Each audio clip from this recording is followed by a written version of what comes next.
বিরাট এক অ্যাপার্টমেন্টে একদিন দুজন লোকের মার্ডার হয়ে যায়। পোস্টমর্টমের দায়িত্ব পড়ে 3 কামচোর বন্ধুর উপর। পোস্টমর্টম করতে গিয়ে দেখে ভিকটিমের পেটের ভিতর কিলারের আঙ্গুলের আংটি। ব্যাস, ওইখান থেকেই শুরু একের পর এক টুইস্টের। এই টুইস্ট আপনাকে কোন দিক থেকে কোন দিকে যে নিয়ে যাবে ওইটা আপনি কল্পনাও করতে পারবেন না। বলছিলাম 2022 সালে মালায়ালাম ভাষায় রিলিজ হওয়া murder mystery suspense thriller movie ভেকামের কথা। বেশি কিছু বলে স্পয়লার দিয়ে মুভির মজাটা নষ্ট করতে চাই না, তাই সোজা গল্পের দিকে যাচ্ছি। মুভি শুরুতে দেখা যায় কতগুলো লোকেরা মিলে কেউ একজনকে সমাধি দিতে এসেছে। সমাধি দেওয়া শেষে যে যে যার মতো করে চলে গেলেও এই লোকটা দাঁড়িয়েছিল। দেখে বোঝাই যাচ্ছিল যে মারা গেছে সে হয়তো এর পরিচিত কেউ হবে। বাই দ্য ওয়ে, লোকটার নাম হচ্ছে সানি। সিন চলে যায় কয়েকদিন পর বিশাল এই অ্যাপার্টমেন্টের নাম হচ্ছে জিএম। বিশাল এই অ্যাপার্টমেন্টে শত শত হাই ক্লাস লোক বসবাস করে, যার মধ্যে ক্যামেরা ফোকাস হয় অ্যাপার্টমেন্টের এই বাসাটির উপর। প্রথমে আমাদের দেওয়ালে লাগানো এই 3 জনের ফটো দেখানো হয়। এরপর ধীরে ধীরে ক্যামেরা চলে যায় এই মেয়েটির উপর। মেয়েটির নাম হচ্ছে কীর্তি। কীর্তি অ্যাকোরিয়ামের এই মাছগুলোকে খাবার দিচ্ছে, আর এদিকে এই ছেলেটা চা বানাচ্ছে। এর নাম হচ্ছে কিরণ। চা বানিয়ে কিরণ কীর্তিকে ডাক দেয়। একই বাসায় তাদের সাথে আরও একজনও আছে, সেটা হচ্ছে এর নাম হচ্ছে থমাস, যে কিনা ব্যালকনিতে দাঁড়িয়ে কিছু একটা নিয়ে আফসোস করছে। তো বিষয়টা হচ্ছে এরা 3 জন, মানে থমাস, কিরণ, কীর্তি একেবারে জানে জিগার বন্ধু, একসাথেই একই ফ্ল্যাটে থাকে। শুধু তাই না, এমনকি তারা 3 জন একই মেডিকেল কলেজেরই একই ডিপার্টমেন্টের স্টুডেন্ট। 3 জনে একসাথে বিখ্যাত সার্জন ডক্টর কৃষ্ণমূর্তির আন্ডারে তাদের ডিগ্রি কমপ্লিট করছে। থমাস দাঁড়িয়ে দাঁড়িয়ে সে কৃষ্ণমূর্তিকে বকাঝকা করছিল, বলে ইয়ার আর পারছি না, এই কৃষ্ণমূর্তি লোকটা না অনেক ইরিটেট করে। কিরণ আর কীর্তি বলে, আরে ইয়ার বাদ দে তো, উনি আমাদের সিনিয়র, এইরকমটা করে তার দায়িত্ব। আরও 2 বছর আমাদের এই টর্চারটা সহ্য করতে হবে, তারপরে গিয়ে তো সাকসেস পাবি। থমাস বলে, বাপরে আরও 2 বছর, মনে হয় এটা আমার দ্বারা হবে না। কীর্তি বলে, চুপ করে তোমার বকবক, কৃষ্ণমূর্তি স্যার 10টায় আসবেন, আমি খাবার অর্ডার করে দিচ্ছি, খেয়ে দিয়ে আমাদের বের হতে হবে। এটা বলতে না বলতে সিন চলে আসে একটা ফুড ডেলিভারি অফিসে। শুরুতে আমরা সানি নামের যে লোকটাকে দেখেছিলাম সেইখানে এসেছে একটা ফুড ডেলিভারি বয়ের চাকরির জন্য। সানি আগে থেকে এখানে কথাবার্তা বলে রেখেছে, এখন জাস্ট এসে তার প্রয়োজনীয় ডকুমেন্টগুলো দিয়ে জয়েন করে নেয়। মাধুরী নামের এই মেয়েটিকে বলা হয় সানিকে গিয়ে সবকিছু বুঝিয়ে দেওয়ার জন্য। সিন কাট হয়ে চলে আসে এই মহিলাটির উপর, নাম হচ্ছে রঞ্জিনী। রঞ্জিনীকে অ্যাডভোকেট ইন্দু নামের কেউ একজন কল করেছে। এটাই হচ্ছে অ্যাডভোকেট ইন্দু, যে কিনা রঞ্জিনীর ফ্রেন্ড। ইন্দু রঞ্জিনীকে বলছে, হারির সাথে আমি কথা বলেছি, সে তো ডিভোর্সের জন্য রাজি হচ্ছে না। দেখো, তোমার মেয়ের ভবিষ্যতের কথা চিন্তা করে যা হয়েছে ওইগুলো ভুলে যাও, হারিকে এবারের মতো মাফ করে দাও। রঞ্জিনী বলে, জীবনও না, সে যদি ডিভোর্স পেপারে সাইন করতে রাজি না হয় তাহলে আমি কোর্টে পিটিশন ফাইল করব, তারপরও তার সাথে সম্পর্ক রাখবো না। তো এখানে আমরা বুঝতে পারি রঞ্জিনীর স্বামীর নাম হচ্ছে হারি। হারি কোন একটা ভুল করেছে, যার জন্য রঞ্জিনী তার কাছ থেকে আলাদা হতে চাই। আরও একটা বিষয়, রঞ্জিনী হচ্ছে একজন পুলিশ অফিসার, IPS, কিন্তু বর্তমানে আউট অফ সার্ভিসে আছে, চাইলে যে কোনো সময় জয়েন করতে পারবে। যাই হোক, সিন চলে আসে সানির উপর। সানি তার ডেলিভারি বয়ের ইউনিফর্ম পরে ডিউটিতে যাওয়ার জন্য রেডি, মানে আজকে সে জয়েন করেছে আর আজকে থেকে তার ডিউটি শুরু। মাধুরী এসে তাকে বুঝিয়ে দিচ্ছে সে কোন লোকেশনে ডেলিভারি করতে যাবে। বলে তার লোকেশন হচ্ছে নর্থের দিকে। এটা শুনে সানি জিজ্ঞাসা করে, সাউথের দিকে কে যাচ্ছে? মাধুরী বলে, সাউথের দিকে যাচ্ছে হচ্ছে মানু। সানি বলে, ও আচ্ছা, মানুকে বলে আমি যদি সাউথের দিকে যাই তাহলে কি কোনো প্রবলেম হবে? অ্যাকচুয়ালি আমার বাসা সাউথের দিকে, তাই। মাধুরী বলে, তুমি যদি তাকে কনভিন্স করতে পারো তাহলে যাও, কোনো প্রবলেম নেই। কথা মতো সানি গিয়ে মনু নামের সেই লোকটার সাথে কথা বলছে। মনুকে রিকোয়েস্ট করে, তুমি নর্থে চলে যাও, আমি সাউথের দিকে যাচ্ছি। মনু বলে, তুমি নর্থের দিকে কেন যাচ্ছ না? ওইখানে তো আরও বেশি বেশি টিপস পাওয়া যায়, আর রাস্তাঘাটের অবস্থাও বেশ ভালো। সানি বলে, আমার বাসা আসলে সাউথের দিকে, তাই ওই দিকটায় আমার ডিউটি পড়লে বেশি সুবিধা হয়। মনু বলে, আচ্ছা ঠিক আছে, এত করে যখন বলছো যাও, তাহলে তুমি সাউথের দিকে যাও, আমি নর্থের দিকে যাচ্ছি। আচ্ছা হ্যাঁ, শোনো আরেকটা কথা, যখন জিএম অ্যাপার্টমেন্টে ঢুকবে ওইখানে সিকিউরিটির জন্য একটা লাল পানির বোতল নিয়ে যাবে, তাহলে দেখবে সে তোমার সাথে একদম ফ্রি হয়ে গেছে। এভাবে তারা যে যে যার কাজ বুঝে নিয়ে বেরিয়ে পড়ে। সিন চলে আসে থমাসদের উপর। থমাসরাও তাদের কাজে যাচ্ছে, মানে মেডিকেলে। থমাস তো এখনও কৃষ্ণমূর্তিকে নিয়ে লেগে আছে। কিরণ বলে, আমরা যদি ঠিক টাইমে অ্যাসাইনমেন্ট জমা দিই তাহলে কৃষ্ণমূর্তি স্যার তো আমাদের সাথে এরকমটা করেন না, তাই আমাদের ঠিক টাইমে অ্যাসাইনমেন্টগুলো জমা দিতে হবে। যাই হোক, এভাবে কথা বলতে বলতে তারা হসপিটালে এসে উপস্থিত হয়, আর তাদের পিছন পিছন একটু পর সেই কৃষ্ণমূর্তি এসে উপস্থিত হয়। এইটাই হচ্ছে কৃষ্ণমূর্তি। এর আন্ডারে থমাসরা তাদের ট্রেনিং কমপ্লিট করছে। এই কৃষ্ণমূর্তি অনেক স্ট্রিক্ট এবং রাগী একজন ডক্টর। একটু পর কৃষ্ণমূর্তি তার কেবিনে আসে। আগে থেকে ওখানে থমাসরা তার জন্য অপেক্ষা করছে, আসা মাত্র কৃষ্ণমূর্তি ধরে আগে থমাসকে দু চাটা শুনিয়ে দেয়, মানে দুজনের মধ্যে একদমই পড়ে না। এরপর কৃষ্ণমূর্তি তাদের জিজ্ঞাসা করে অ্যাসাইনমেন্টের কি খবর। এরা বলে স্যার এখনো কমপ্লিট হয়নি, কমপ্লিট করে কালকে দিয়ে দিব। মূর্তি বলে ব্রেকফাস্ট করেছো তোমরা? এরা বলে হ্যাঁ। মূর্তি বলে সাবাস, লাঞ্চ আর ডিনারের কথা ভুলে যাও, এগুলো তোমরা তখনই পাবে যখন অ্যাসাইনমেন্টটা কমপ্লিট করতে পারবে। তোমাদেরকে 2 ঘন্টা সময় দিচ্ছি, এর মধ্যে 3 জনের অ্যাসাইনমেন্ট কমপ্লিট হওয়া চাই। এরপর 3 জনই হসপিটালের লাইব্রেরিতে গিয়ে অ্যাসাইনমেন্ট কমপ্লিট করছে। থমাস তো 2 পৃষ্ঠা লিখে ক্লান্ত হয়ে গেছে, বলে আর পারছি না, তোমরাই লিখো। ও হ্যাঁ, আরেকটা বিষয়, এদের সাবজেক্টটা বলতে ভুলে গেছিলাম, এরা মূলত পোস্টমর্টম রিলেটেড সাবজেক্ট নিয়ে কাজ করছে। কীর্তিরা থমাসকে বলছিল একটু কষ্ট হলেও অ্যাসাইনমেন্টগুলো কমপ্লিট করে নিতে, না হয় আবার মূর্তি স্যারের জ্ঞান শুনতে হবে। কিন্তু এই থমাস একদমই আলসামি একটা লোক, এত পরিশ্রম তার দ্বারা হবে না। কিরণরা তো তাদের অ্যাসাইনমেন্ট কমপ্লিট করছে। থমাস একটু সাইডে চলে যায় সিগারেট টানার জন্য, কিন্তু আবার সিগারেট টানতে গিয়ে দেখে লাইটার নিয়ে আসেনি। এই লোকগুলোর কাছ থেকে লাইটার খুঁজে নেই, এরা তাকে লাইটার দেয়। থমাস সিগারেটটা ধরায়, কিন্তু সে তাদের লাইটারটা তাদেরকে আর ফিরিয়ে দেয় না, বরঞ্চ ওইটা সে তার নিজের পকেটে নিয়ে নেয়। এর পিছনে অবশ্য একটা কাহিনী আছে, যেটা পরে গিয়ে জানতে পারবেন। সিন কাট হয়ে চলে আসে সানির উপর, যে কিনা লোকেশন মতো খাবার ডেলিভারি করার জন্য জিএম অ্যাপার্টমেন্টে এসে উপস্থিত। এটা হচ্ছে এই অ্যাপার্টমেন্টের সিকিউরিটি গার্ড। সানিকে দেখে জিজ্ঞাসা করে কি ব্যাপার, মনু কোথায়? সানি বলে মনু তার শিফট চেঞ্জ করে নিয়েছে, তাই আজ থেকে এখানে আমি আসব। সিকিউরিটি গার্ড বলে ভিতরে একটা টেবিল রাখা আছে, ওইখানে গিয়ে খাবারগুলো রেখে দাও, যার যার খাবার সে এসে নিয়ে যাবে।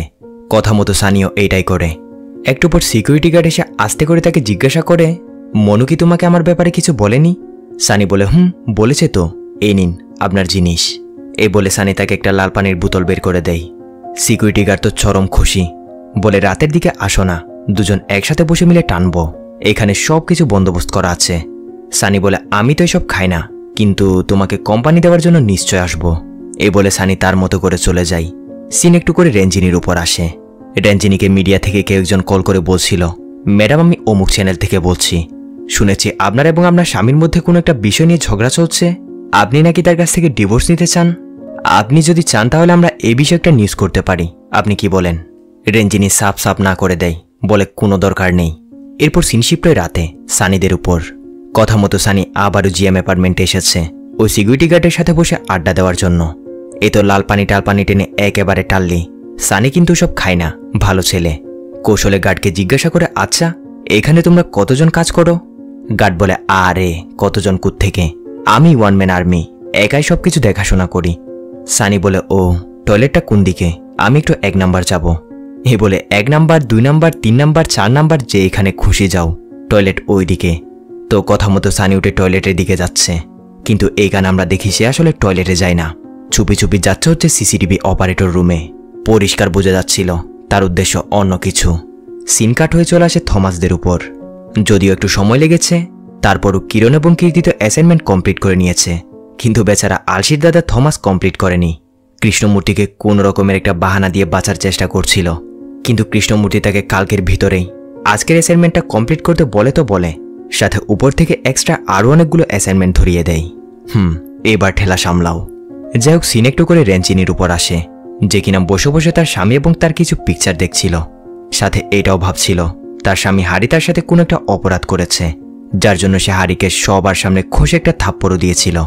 এইসব নিয়ে ভাবতে ভাবতে তার মোবাইলে হারির কল আসে, কিন্তু রেঞ্জিনি কলটা রিসিভ করে না। কি এমন হয়েছিল তাদের মধ্যে, সব প্রশ্নের উত্তর আমরা পরে গিয়ে জানতে পারবো। সিন চলে আসে সানির উপর, যে কিনা বাসায় এসে গোসল করছে। রেল লাইনের পাশে ছোট্ট ঘরটি হচ্ছে তার। ঘরে সে এবং তার একটা পালিত কুকুর ছাড়া আর কেউই নেই। হ্যাঁ, দেওয়ালে অবশ্য 2টা মহিলার ফটো লাগানো ছিল, যার মধ্যে একজন হচ্ছে তার ওয়াইফ, অন্যজন হচ্ছে তার মা। দুজনের ফটোতে মালা ঝুলছে, যার অর্থ এরা দুজনই বেছে নেই। এদের ফটোর সামনে কিছুক্ষণ দাঁড়িয়ে থাকার পর সানি তার ল্যাপটপ নিয়ে বসে পড়ে।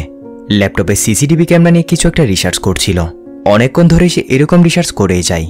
সিন শিফটের পরের দিন থমাসের উপর। থমাস যেমন তেমন করে যেটুকু পেরেছিল ওইটুকু অ্যাসাইনমেন্ট কমপ্লিট করে নিয়েছে। এখন ওইগুলো সে কৃষ্ণমূর্তিকে জমা দিতে যাচ্ছে।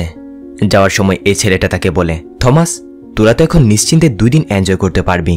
থমাস বলে কেন, কি জন্য? এ বলে আরে কেন কি আবার, কৃষ্ণমূর্তি স্যার 2 দিনের ছুটি নিয়েছেন, কোথাও নাকি বেড়াতে গেছে। ব্যাস, এটা শুনে থমাস তো ফুললি হ্যাপি। তাড়াতাড়ি দৌড়ে যায় খুশির খবরটা কিরণ এবং কীর্তিকে বলার জন্য। এটা শুনে কিরণ এবং কীর্তিও হ্যাপি। তাছাড়াও আজকে কীর্তির জন্মদিন ছিল। 3 জনে মিলে সিদ্ধান্ত নেই আজকে সারা রাত তারা এনজয় করবে, কীর্তির বার্থডে পার্টি সেলিব্রেশন করবে। এখান থেকে তারা সোজা চলে যায় শপিং মলে, গিয়ে শপিং টপিং অনেক কিছু করে নেয়।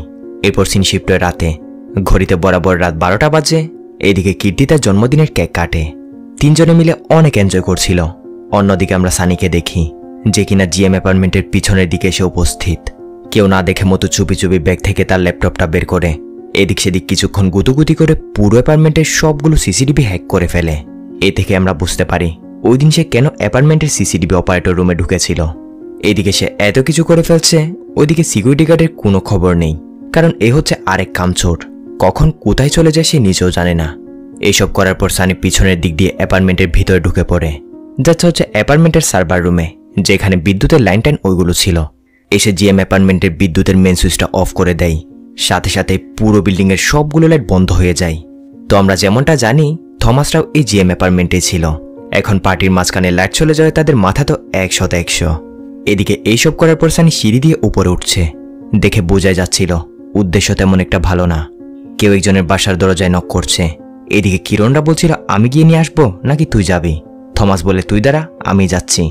সিনটা দেখে মনে হবে সানি এসে থমাসদের বাসার দরজায় নক করছে, আর থমাস যাচ্ছিল দরজা খুলতে। কিন্তু বিষয়টা আসলে একদমই তেমনটা নয়। থমাস গিয়ে দরজা খুলে ঠিকই, কিন্তু বাসার না, সে খুলে হচ্ছে ফ্রিজের দরজা, মূলত লাল পানির বোতলগুলো নেওয়ার জন্যই। অন্যদিকে সানি যে বাসার দরজায় নক করেছে সেটা হচ্ছে এই লোকটার বাসায়। লোকটাকে, তার পরিচয় কি একটু পরে জানতে পারবেন। এগিয়ে দরজা খুলে কিন্তু দেখে বাইরে তো কেউই নেই, তাই সে আবার ভিতরে চলে আসছিল। তখনই মুখে শীষ বাজাতে বাজাতে পিছনে সানি এসে হাজির। লোকটা সানিকে কিছু বলতে যাবেই কি, সানি তাকে 1 সেকেন্ডও সময় দেয় না, কলমের মতো কিছু একটা সুজে তার গলায় ঢুকিয়ে দেয়। দেখতে দেখতে সে লোকটাকে জায়গায় মেরে ফেলে। অন্যদিকে সিকিউরিটি গার্ড এতক্ষণ পর সার্ভার রুমে যায়, গিয়ে দেখে বিদ্যুতের মেন সুইচটাই কেউ অফ করে দিয়েছে। ওইটা সে অন করতেই পুরো বিল্ডিংয়ে লাইট জ্বলে ওঠে, কিন্তু ততক্ষণে সানি তার কাজ সেরে এখান থেকে বেরিয়ে গেছে। এদিকে থমাসরাও লাল পানি টালপানি টেনে একেবারে ফুল টাললেই দেখতে দেখতে রাত 1টা বেজে যায়। আইপিএস রেঞ্জিনির কাছে একটা কল আসে, যেটা করেছিল তার এক সহকারী অফিসার। বলে ম্যাডাম জিএম অ্যাপার্টমেন্টে একসাথে এক বাসাতেই দুইটা মার্ডার হয়ে গেছে, তাও আবার ভয়ানকভাবে। রেঞ্জিনি জিজ্ঞাসা করে বডি আইডেন্টিফাই করা হয়েছে, কার মার্ডার হয়েছে। এই অফিসারটি বলে ম্যাডাম একটা হারি স্যারের, আরেকজন তার বন্ধু মানু। এটা শুনে রেঞ্জিনির বড়সড় একটা ঝটকা লাগে, কারণ হারি ছিল তার স্বামী। সাথে সাথে রেঞ্জিনি মার্ডার স্পটে যাওয়ার জন্য বেরিয়ে পড়ে। রেঞ্জিনির উপর থেকে সিন আসে ডক্টর কৃষ্ণমূর্তির উপর। কৃষ্ণমূর্তিকে কল করেছিল হচ্ছে পুলিশ, বলে এরকম 2টা মার্ডার হয়েছে, তাদের পোস্টমর্টম করতে হবে। কৃষ্ণমূর্তি বলে কিন্তু আমি তো এখন 2 দিনের জন্য একটু বাইরে এসেছি। আচ্ছা চিন্তার কোনো বিষয় নেই, আমি কোনো একটা ব্যবস্থা করে দিচ্ছি। এই বলে কৃষ্ণমূর্তি পুলিশের কলটা রেখে ডাইরেক্ট কল করে হচ্ছে কিরণকে। বলে কোথায় তোমরা? কিরণ বলে স্যার এত রাত আর কোথায় বা থাকবো, ঘুমাচ্ছি। মূর্তি বলে মন দিয়ে শোনো, লাইফে কিছু একটা করার জন্য আমি তোমাদেরকে একটা সুযোগ দিচ্ছি। শহরে 2টা মার্ডার হয়েছে, আর্জেন্ট পোস্টমর্টম করতে হবে। তোমরা এক্ষুনি রেডি সেডি হয়ে হসপিটালে চলে যাও। ভালো করে ঠিকঠাক মতো পোস্টমর্টম করে রিপোর্ট তৈরি করে রাখবে। কাল সকালের মধ্যেই আমি ফিরে আসছি।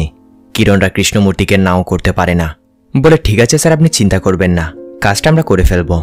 থমাস তো যেতে চাইছে না, বলছে কি আর এই লোকটাকে আমাদের শান্তিতে একদিনও থাকতে দিবে না। কিরণ বলে চল চল, আফসোস করে এখন কোনো লাভ নেই, যত তাড়াতাড়ি যাব তত তাড়াতাড়ি কাজ কমপ্লিট হবে। আমি গিয়ে কীর্তিকে ডেকে দিচ্ছি, তুই রেডি হয়ে নে। থমাস আফসোস করতে করতে একটু বেলকনিতে আসে, দেখে বাসার নিচে পুলিশ মিডিয়া সবাই এসে উপস্থিত। মানে মার্ডারগুলো তো এখানে হয়েছে, এজন্য আর কি। থমাস বলে এইখানে কার মার্ডার হতে পারে। যাই হোক তারা এইসবে আর বেশি মাথা না দিয়ে তাদের কাজে বেরিয়ে পড়ে। কিরণ বলছে স্যার নাকি কাল সকালের মধ্যে চলে আসবে, এর ভিতরে আমাদের পোস্টমর্টম রিপোর্টগুলো কমপ্লিট করতে হবে। এর উপর আবার একটা নয় 2টা বডি। এইসব বলতে বলতে তারা হসপিটালে এসে উপস্থিত হয়। কম্পাউন্ডার জনি নামের এই লোকটা সবকিছু ঠিকঠাক করে রাখে। একটু পর কিরণরা সে তাদের কাজ শুরু করে, মানে পোস্টমর্টমের। বডি 2টা, একটা হচ্ছে রেঞ্জিনির স্বামী হারির, অন্যটা হচ্ছে হারির বন্ধু মানুর। কীর্তি এবং কিরণ মিলে মনুর পোস্টমর্টম করছিল, আর এদিকে থমাস করছিল হারির। সিন কাট হয়ে একটু করে সানির উপর আসে, যে কিনা মার্ডার করার পর বাসায় এসে গোসল করছে। মুখে তার ক্রিপ একটা স্মাইল। সাথে আমরা এটাও দেখি কি নির্মমভাবে সে হারি এবং মনুকে মেরেছিল। প্রথমে হারিকে মারার পর রুমের মধ্যে মানুও ছিল, এক ঝটকায় সানি তাকেও শেষ করে। এইসব করতে পেরে সানি যেন অনেক আনন্দ পাচ্ছে। তো গোসল টুসল শেষ করার পর সে তার পোষা কুকুরটাকে খাবার দিচ্ছিল, কিন্তু খাবার দিতে গিয়ে দেখে তার আঙুলে একটা রিং ছিল, ওটা গায়েব। তখনই তার মনে পড়ে হারিকে মারার সময় হয়তো হারি চালাকি করে রিংটা খেয়ে নিয়েছিল, যাতে করে পরবর্তীতে কিলারকে ধরা যায়। সানির মাথা তো পুরাই ঘুরে যায়। এখন কি করবে? ভাই রে ভাই, এইবার শুরু হবে আসল খেলা। এইদিকে কিরণরা তাদের কাজ করছে, তাদের কাজ প্রায় শেষের দিকে। থমাস হারির পেটের ভিতর এক্সটার্নাল সন্দেহজনক কিছু একটা খুঁজে পায়। এইটাকে নিয়ে সে ভালো করে ধুয়ে দেখে, আর এটা অন্য কিছু ছিল না, এইটাই ছিল সানির ওই রিংটা, যেটা হস্তাদস্তির সময় হারি চালাকি করে খেয়ে নিয়েছিল। থমাস রিংটার দিকে অবাক হয়ে তাকিয়ে আছে। তখনই সেখানে কম্পাউন্ডার জনি এসে বলে, স্যার কৃষ্ণমূর্তি স্যার কল করেছে, উনি নাকি আর 1 ঘন্টার মধ্যে পৌঁছে যাবেন, বলছে আপনাদের তাড়াতাড়ি কাজটা কমপ্লিট করতে। এই বলে জনি তো সেখান থেকে চলে যায়, কিন্তু থমাস কেমন জানি বোকার মতো হা করে তাকিয়েছিল। কিরণরা যখন বিষয়টা নোটিস করে তখন তারা তাকে ডাক দেয়, বলে, ওই তোর মন কোথায়? এইখানে একটা বিষয় মাথায় রাখবেন, রিংটা কিন্তু থমাস ছাড়া আর কেউই দেখেনি। যাই হোক, এরপর তারা তাড়াতাড়ি তাদের কাজটা কমপ্লিট করে নেয়। এদিকে রেঞ্জিনিরাও পোস্টমর্টম রিপোর্টের জন্য অপেক্ষা করছে। অন্যদিকে সানিও বেরিয়ে পড়েছিল তার রিংটার খোঁজে। সেই হসপিটালের বাইরে এসে দাঁড়িয়েছিল যেখানে পোস্টমর্টম হচ্ছে। এদিকে কম্পাউন্ডার জনির পরিচিত কিছু মিডিয়ার লোকজন তাকে জিজ্ঞাসা করছিল, যেহেতু আইপিএস রেঞ্জিনির হাজবেন্ডের মার্ডার হয়েছে, তাই ব্রেকিং নিউজের কোনো চান্স আছে নাকি? জনি বলে, তোমরা তো জানোই এই জনি টাকা পেলে যে কোনো কিছু করতে পারে। আপাতত পোস্টমর্টমের কাজ চলছে, রিপোর্টটা আসতে দাও, আমি নিজেই তোমাদের সব কিছু বলে দিব। জনির কথাগুলো দাঁড়িয়ে দাঁড়িয়ে সানিও শুনে নেই। এদিকে পোস্টমর্টমের কাজ শেষ হয়েছে। দেখতে দেখতে ঘণ্টাখানেক পর পরের দিন সকাল হয়ে যায়। কিরণ পোস্টমর্টমের রিপোর্ট নিয়ে রেডি। কৃষ্ণমূর্তি আসলে তার হাতে এটা বুঝিয়ে দিবে। একটু পর কথা মতো কৃষ্ণমূর্তি এসে উপস্থিত। আসা মাত্র কিরণ তার হাতে পোস্টমর্টমের রিপোর্টগুলো দেয়। কৃষ্ণমূর্তি জিজ্ঞাসা করে, বাকি দুজন কোথায়? কিরণ বলে, স্যার ওরা ক্যান্টিনে নাস্তা করছে। মূর্তি বলে, ঠিক আছে, 10 মিনিট পর তোমরা 3 জনই এসে আমার সাথে দেখা করবে।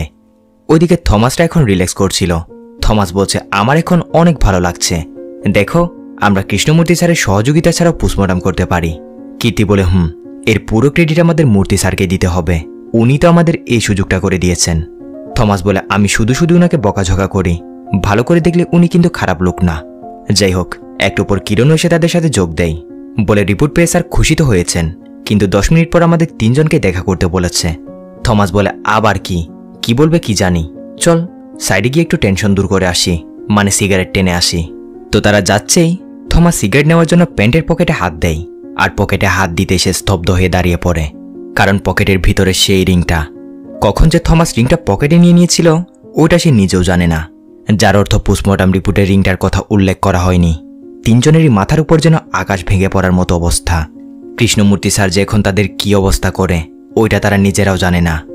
বিষয়টা কৃষ্ণমূর্তি স্যারকে না বলার জন্য থমাস কিরণদের রিকোয়েস্ট করছিল। সে নাকি কখন এটা পকেটে নিয়ে নিয়েছে সে নিজেও জানে না। কিরণ বলে, আরে এটা না বললে পরে গিয়ে অনেক বড় বিপদে পড়তে হবে, ক্যারিয়ার তো বরবাদ হবেই হবে, এর সাথে হয়তো জেলও হতে পারে। এরপরও থমাস মানছে না, সে তাদের রিকোয়েস্ট করেই যাচ্ছে। অন্যদিকে কৃষ্ণমূর্তি অলরেডি রিপোর্টে সাইন করে দিয়েছে, এমনকি সে রিপোর্টটা রেঞ্জিনিদের হাতেও তুলে দেয়। বলে, মৃত্যুর কারণ হচ্ছে কলমের মতো কিছু একটা দিয়ে আঘাত। ভিকটিমদের বডিতে কিছু ফিঙ্গারপ্রিন্ট পাওয়া গেছে, ওইগুলো তারা ফরেন্সিক ল্যাবে পাঠিয়ে দিয়েছে। এভাবে কৃষ্ণমূর্তি রিপোর্টটা রেঞ্জিনিদের এক্সপ্লেন করে। রেঞ্জিনি বলে, কেন জানি না আমার কোনো না কোনো একটা খটকা লাগছে, কারণ হাজার হলেও পোস্টমর্টমের সময় আপনি তো ছিলেন না, এর উপর পোস্টমর্টমটা করেছে আপনার জুনিয়র কিছু স্টুডেন্ট। আমার মনে তো হচ্ছে না তারা আপনার মতো সবকিছু ভালো করে অবজারভেশন করতে পেরেছে। এইটা শুনে কৃষ্ণমূর্তি রেগে যায়। বলে, তারা জুনিয়র হয়েছে তো কি হয়েছে, তারা আমার স্টুডেন্ট, তারা তাদের প্রফেশনে অনেক সিনসিয়ার, অনেক মেধাবী, আমি তো তাদের আগামীর ভবিষ্যৎ হিসেবে ধরে নিয়েছি। তাছাড়াও তাদের উপর আমার পুরোপুরি বিশ্বাস আছে, তাই তারা যে রিপোর্টটা তৈরি করেছে ওইটাই ফাইনাল।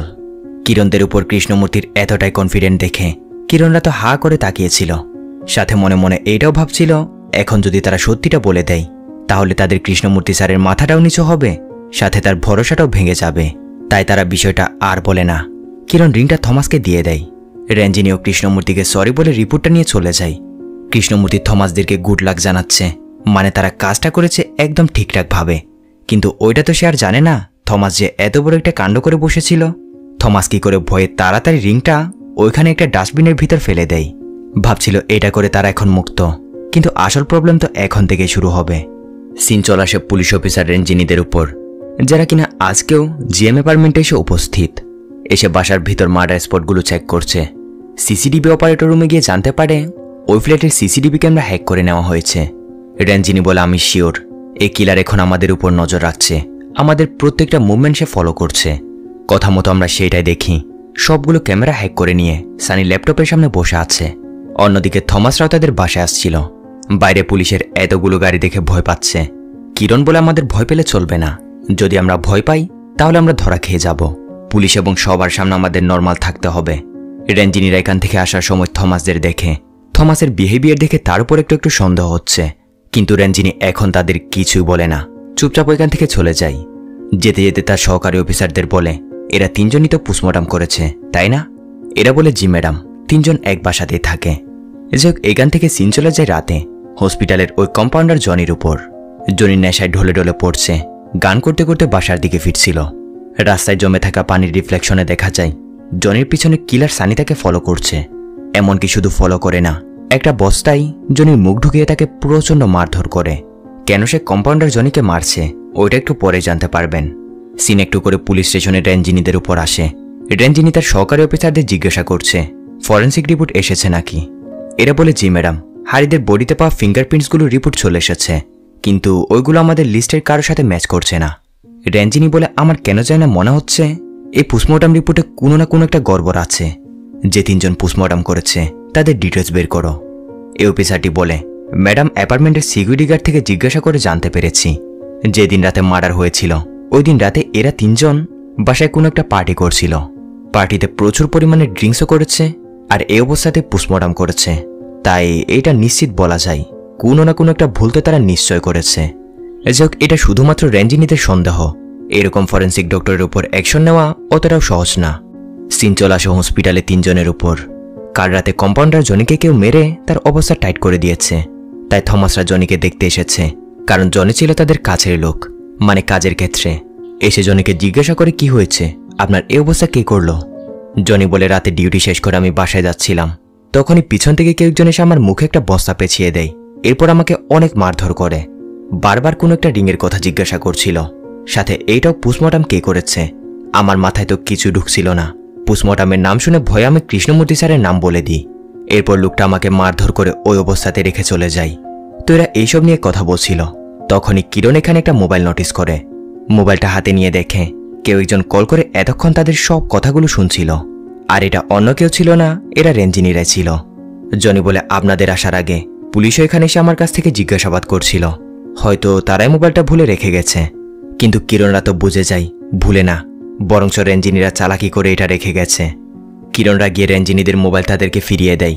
রেঞ্জিনি কিরণদের জিজ্ঞাসা করে, এখনও সময় আছে, যদি পোস্টমর্টমে তোমাদের কোন রকমের ভুল ত্রুটি হয়ে থাকে তাহলে বলে দাও। কিরণ সাপ সাপ না বলে দেয়, বলে তাদের কোনো মিস্টেক হয়নি, সবকিছু ঠিক আছে। রেঞ্জিনি বলে, ও তাহলে তোমরা যেতে পারো। তিনজন ওখান থেকে চলে আসে, কিন্তু তাদের উপর পুলিশের সন্দেহ একবার ঢুকেছে তো ঢুকেছে, ওটা সহজেই বের হওয়ার না। সেকেন্ডের মধ্যে তারা তিনজনেরই সবগুলো ডিটেলস বের করে নেয়। প্রথমে আসে কীর্তির কাছে। কীর্তি অন্য শহরের মেয়ে, এখানে তার ডিগ্রি কমপ্লিট করতে এসেছে। তার মা বাবা দুজনই দেশের বাইরে, ইউএসএতে। মূলত যে ফ্ল্যাটে তারা তিনজন থাকে ওইটা কীর্তির বাবার। এরপর আসে কিরণের কাছে, সেও অন্য আরেক শহরের মিডল ক্লাস পরিবারের একজন ছেলে। ছোটবেলায় তার মা মারা গেছে, তার বাবাই তাকে লালন পালন করেছে। সর্বশেষ আসে থমাসের কাছে। থমাসও অন্য আরেক শহরের, তার বাবা অনেক বড় একজন বিজনেসম্যান। মূলত তিনজনেরই পরিচয় হয়েছে মেডিকেল কলেজে এসেই। কিন্তু এই থমাসের ব্যাপারে খোঁজখবর নিয়ে যতটুকু জানা যায়, থমাসের একটা প্রবলেম আছে। যদি সে ছোটখাটো কোনো কিছু হাতে পায় তাহলে সেটা সে নিজের অজান্তে পকেটে নিয়ে ভুলে যায়। আজীব রকমের একটা ক্যারেক্টার সে। রেঞ্জিনি বলে, এটা ছোটখাটো কোনো প্রবলেম না, এটা তার অনেক বড় একটা রোগ, ক্ল্যাপ্টোমেনিয়া। আমার মনে হয় কম্পাউন্ডার জনি যেটা বলেছে, পোস্টমর্টম হাতে রিং ওইগুলোর সাথে থমাসের রোগের কোনো না কোনো একটা কানেকশন আছে। তিনজনই কোনো কিছু একটা লুকাচ্ছে, কোনো না কোনো একটা ভুল তো তারা নিশ্চয় করেছে। তাদের চেহারায় সেটা স্পষ্ট বোঝা যাচ্ছে। ওইদিকে আমরা থমাসদের দেখি, যারা কিনা বসে বসে চিন্তা করছিল কম্পাউন্ডার জনির উপর কে বা হামলা করতে পারে, আর যে হামলা করেছিল সে রিং এবং পোস্টমর্টমের ব্যাপারে কেন জিজ্ঞাসা করছিল। কিরণ বলে, এতক্ষণে হয়তো সে আমাদেরকেও খুঁজতে শুরু করে দিয়েছে। নিশ্চয় রিংটার পিছনে কোনো রহস্য লুকিয়ে আছে, ওটা চেক করতে হবে আমাদের। এই বলে তিনজনই রিংটা যেখানে ফেলেছিল তাড়াতাড়ি ওইখানে ছুটে যায়, কিন্তু গিয়ে দেখে ডাস্টবিনটা পুরাই খালি। মানে ডাস্টবিনের ময়লাগুলো সে কখন ফেলে দিয়েছে, আর ময়লার সাথে রিংটাও। সিন একটু করে রেঞ্জিনির উপর আসে, যে কিনা তার সিনিয়র অফিসারকে গিয়ে বলছিল এই পোস্টমর্টম ডক্টর তিনজনকেই আইনিভাবে জিজ্ঞাসাবাদ করার জন্য পারমিশন দিতে, সাথে পুনরায় আবার পোস্টমর্টম করতে। কিন্তু সিনিয়র অফিসার বলে, এইটা ইম্পসিবল, কোনো ক্লিয়ার এভিডেন্স ছাড়া আমরা তাদের কাস্টডিতে নিতে পারবো না। আমি নিজের উপর রিস্ক নিয়ে তোমাকে এই কেসটার দায়িত্ব দিয়েছি। যদি জলদি তুমি কেসটা সলভ করতে না পারো তাহলে এটা অন্য কারো হাতে দিয়ে দিতে হবে। আর এমনটা করলে তুমি বুঝতে তো পারছো, তারা সর্বপ্রথম তোমার কাছ থেকে জিজ্ঞাসাবাদ করবে।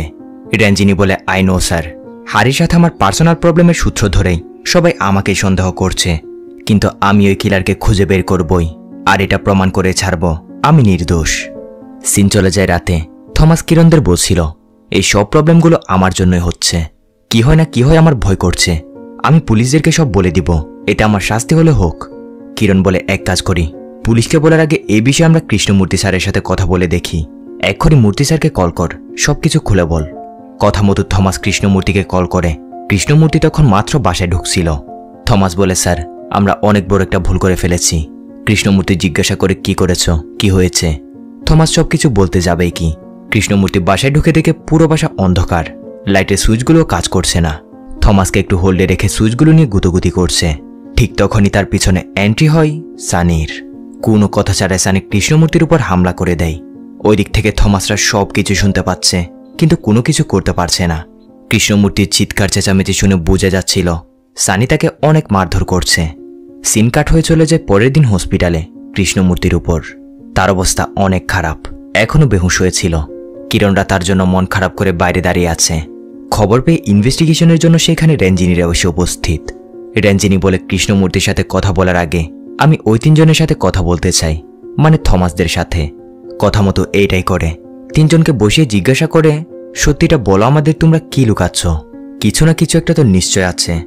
না হলে প্রথমে তোমাদের কম্পাউন্ডার জনি, এরপর তোমাদের সিনিয়র ডক্টর কৃষ্ণমূর্তি, দুজনেরই একই অবস্থা। যাতে করে তোমাদেরও এই অবস্থাটা না হয়, এর আগে আগেই বলে দাও। এত কিছু বলার পরেও কিরণ বলে, আমরা কিছু জানি না, আমরা এসবের মধ্যে ইনভলভ না।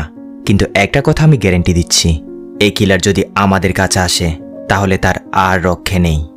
রেঞ্জিনি বলে, ও তাহলে তুমি এতটাই কনফিডেন্ট? ওকে, গুড লাক। এই বলে রেঞ্জিনিরা চলে যায় কৃষ্ণমূর্তির সাথে কথা বলতে। কিন্তু ডক্টর জানায় তার অবস্থা নাকি এখনো ভালো হয়নি, মানে কথা বলার মতো কন্ডিশনে নেই। তাই আপাতত রেঞ্জিনির এখান থেকে ফিরে যায়। সিন একটু করে কীর্তির উপর আসে, যে কিনা হসপিটালের ওয়াশরুমে ফ্রেশ হতে গেছে। পিছনে দুজন মহিলা ছিল যারা কিনা হসপিটালের ময়লা আবর্জনা পরিষ্কার করে। এখন তারা ওয়াশরুম পরিষ্কার করছিল। সাথে একজন একজনকে বলছিল, রিংটা মনে হয় গোল্ডেন, কারো হাত থেকে ডাস্টবিনের ভিতর পড়ে গেছে, বিক্রি করে অনেক টাকা পাবো মনে হচ্ছে। মানে এখান থেকে বোঝা যাচ্ছে ডাস্টবিনের ময়লা পরিষ্কার করার সময় রিংটা এরাই পেয়েছে। এদের সব কথাগুলো কীর্তি শুনে নেই, কিন্তু সে সরাসরি কিছু বলতে পারছে না। বাইরে এসে তাড়াতাড়ি কল করে বিষয়টা কিরণদের জানাই।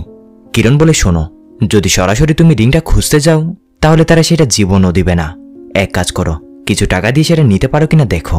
কীর্তির কাছে 5,000 টাকা মতো ছিল, ওইগুলো নিয়ে এসে ওয়াশরুমে ঢুকে মহিলাটিকে বলে, আপনি যে রিংটা পেয়েছেন না, ওইটা আমার এক রিলেটিভের, এখানে কিছু টাকা আছে, প্লিজ এগুলো রেখে রিংটা আমাকে দিয়ে দিন। যদিও প্রথম দিকে মহিলাটি রাজি তো হচ্ছিল না, কিন্তু টাকা দেখে রাজি হয়ে যায়। কীর্তি রিংটা নিয়ে সোজা সেখান থেকে চলে আসে। পরবর্তী সিনে তিনজনই কোনো একটা কফি শপে বসে রিংটা নিয়ে গবেষণা করছিল। রিংয়ের গায়ে লেখা ছিল জেন্সি নামের কোনো একটা মহিলার নাম।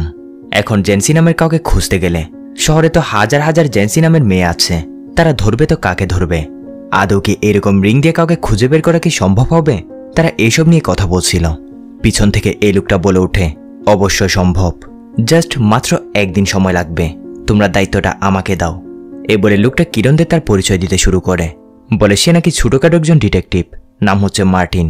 মানুষের ব্যবহার করা যে কোনো জিনিস থেকেই নাকি 24 ঘন্টার ভিতর সে ওই লোকটাকে খুঁজে বের করে ফেলতে পারে। শুধু লোকটাকেই না, তার 14 গোষ্ঠীর ডিটেলস সহ। থমাস বলে, আমাদের দরকার নেই, আমরা নিজেদের কাজ নিজেরাই করতে পারবো। মার্টিন বলে, অবশ্যই দরকার আছে, যে কাজটা তোমাদের দ্বারা সম্ভব না ওটা শুধুমাত্র আমার দ্বারাই সম্ভব। তোমরা চাইলে তোমাদের ছোটখাটো একটা ডেমো দেখাতে পারি, এরপরে না হয় আমার উপর বিশ্বাস করিও, জাস্ট আমাকে 5টা মিনিট সময় দাও। এ বলে মার্টিন তাদেরকে এই লোকটার কাছে নিয়ে আসে। এ মূলত একজন স্বর্ণকার, মার্টিনের পরিচিত। মার্টিন তাকে রিংটা দিয়ে বলে, এটা একটু দেখো তো, কোন জুয়েলারি থেকে এটা কেনা হয়েছে বা বানানো হয়েছে, ওটা বের করতে পারো কিনা দেখো। এ বলে, কাজটা তো একটু মুশকিল হবে, যদি লোকাল কোনো জুয়েলারি থেকে এটা কেনা হয় তাহলে তো বের করা একেবারে অসম্ভব, আর যদি ব্র্যান্ডেড হয় তাহলে পসিবল আছে। এ বলে লোকটা রিংটাকে পাথরে ঘষে দেখছে, এরপর একটু ওয়েট করতে বলে ভিতরে যাই। ওইখানে পরীক্ষা নিরীক্ষা করে দেখবে এটা কোন ব্র্যান্ডের। সব কিছু চেক করে একটু পর বের হয়, বলে এটা একদম খাঁটি গোল্ড, ব্র্যান্ডের এমজে জুয়েলারি থেকে বানানো হয়েছে। ওইখানে গিয়ে খোঁজ নাও, বাকি ডিটেলস পেয়ে যাবে। এরপর মার্টিন কিরণদের বলে, এবার আমার উপর বিশ্বাস হয়েছে তো? 24 ঘন্টার ভিতরে রিংটা কার, কেন নিয়েছে, সবগুলো ডিটেলস তোমাদের কাছে পৌঁছে যাবে। আমার ফি তেমন বেশি না, 10,000 টাকা। নাম্বার দিয়ে দিলাম, গুগল পে করে দিও। এই বলে তারা যে যে যার মতো করে চলে যায়। কিন্তু এখানে আমরা দেখি সানি তাদের উপর নজর রাখছিল আর এতক্ষণ দাঁড়িয়ে দাঁড়িয়ে তাদের সব কথাবার্তাগুলো শুনছিল। ওইদিকে মার্টিন সে এমজে জুয়েলারিতে গিয়ে উপস্থিত। রিংটার ফটো দেখিয়ে জিজ্ঞাসা করে এটা কে নিয়েছিল। লোকটা বলে, স্যার আমরা এখানে ডেলি শত শত রিং সেল করি, এর মধ্যে কিভাবে বলতাম এটা কে নিয়েছে? মার্টিন বলে, একবার চেষ্টা তো করো, দেখো এমন অনেক কম লোক আছে যারা রিংয়ে তাদের নাম লেখায়। সো কাস্টমার রেকর্ডে নামটা খুঁজে বের করো, ইজিলি পেয়ে যাবে। লোকটা বলে, ঠিক আছে স্যার, আপনি একটু ওয়েট করুন, আমি এক্ষুনি আসছি। এই বলে সে চেক করার জন্য চলে যায়। মার্টিন বসে বসে ওয়েট করছে। একটু পর চেক করে মোটামুটি সবগুলো ডিটেলস কালেক্ট করে লোকটা ফিরে আসে। মার্টিনকে বলে, স্যার যে লোকটা এই রিংটা বানিয়েছে সে শুধু একটা বানায়নি, এরকম 2টা বানিয়েছে। একটার উপর লিখিয়েছিল জেন্সি, আরেকটার উপর লিখিয়েছিল সানি। আজ থেকে মোটামুটি 2 বছর আগে সানি এটা বানিয়েছিল।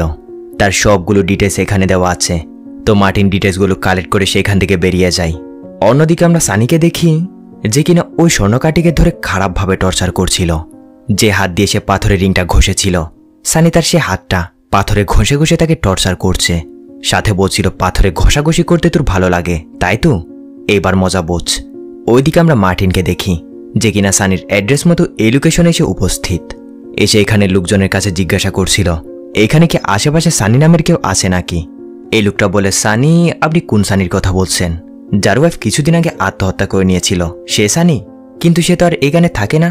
কিছু দূর সামনে একটা চার্চ আছে, চার্চের অপোজিটে তার বাসা। বাসায় কেউই নেই, আশেপাশে তার অনেক আত্মীয় স্বজন আছে, তাদের কাছ থেকে জিজ্ঞাসাবাদ করলে তার সম্পর্কে জানতে পারবেন। কথা মতো মার্টিন বেরিয়ে পড়ে। সিন একটু কাট হয়ে থমাসদের উপর আসে, যারা কিনা কৃষ্ণমূর্তির সাথে দেখা করতে এসেছে। কৃষ্ণমূর্তি এখন মোটামুটি সুস্থ। থমাস কান্না করতে করতে কৃষ্ণমূর্তির পায়ে পড়ে তাকে সব কিছু বলে দেয়। বলে, স্যার আমাকে মাফ করে দিন, আমার জন্য আপনার এই অবস্থা হয়েছে, কিন্তু আমরা আপনাকে কথা দিচ্ছি আপনার রেপুটেশনে একটা দাগও লাগতে দিব না। যে আপনার এই অবস্থা করেছে তাকে শাস্তি দিয়ে ছাড়ব। কৃষ্ণমূর্তি এদেরকে মাফ করে দেয়, হাজার হলেও এরা তার ছেলের মতোই। অন্যদিকে আমরা মার্টিনকে দেখি যে কিনা এদের কাছে এসে সানির ব্যাপারে জিজ্ঞাসাবাদ করছে। এরা মূলত সানির ওয়াইফ জেন্সির বোন এবং বোনের জামাই। সানি কোথায় আছে তার এক্সাক্ট লোকেশন তো এরা জানে না, কিন্তু সানি নাকি কাল তার বোনের জামাই মানে এই লোকটার কাছে কল করেছে। সে নাকি কোচিতে কোন একটা ফুড ডেলিভারি অফিসে কাজ করছে। মার্টিন সানির কন্ট্যাক্ট নাম্বার, তার এবং তার ওয়াইফের ছবি, এইরকম যাবতীয় ডিটেলসগুলো কালেক্ট করে নেয়। এরপর সে এখান থেকে বেরিয়ে পড়ে। ওইদিকে আমরা সানিকে দেখি যে কিনা অফিসে কোনো একটা জায়গায় বসে খাবার খাচ্ছিল। মাধুরী এসে বলে, আরে তুমি? সানি বলে, আমার অনেক খিদে লেগেছে তো এই জন্য এখানে বসে খেয়ে নিচ্ছি। মাধুরী বলে, এমনি জিজ্ঞাসা করলাম, এই সময় এখানে কেউ থাকে না তো এই জন্যই। এ বলে সানি তার কাজ করছে।